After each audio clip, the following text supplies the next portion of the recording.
Hey guys, welcome to tech and tutorials. আজকে আমরা virtually যে ফোনটি রিভিউ করব সেটা হচ্ছে রিয়েলমির তরফ থেকে সম্প্রতি লঞ্চ হওয়া রিয়েলমি জিটি মাস্টার এডিশন।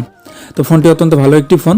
এই ফোনটির কী কী ফিচার্স থাকছে বা এই দামে ফোনটি আপনাকে কোন কোন বিষয়গুলো অফার করতেছে, অথবা ফোনটি কিনতে গেলে আপনার কোন কোন বিষয় সম্পর্কে জানা উচিত, সেই বিষয়গুলো আমরা এই ভিডিওতে ইন ডিটেলসে উপস্থাপন করার চেষ্টা করেছি। এই ভিডিওটি স্কিপ না করে শেষ পর্যন্ত অবশ্যই দেখবেন, আর মনে করে আমাদের চ্যানেলটি সাবস্ক্রাইব করে বেল আইকনে অবশ্যই ক্লিক করে রাখবেন। নাও এনজয় দ্য ভিডিও।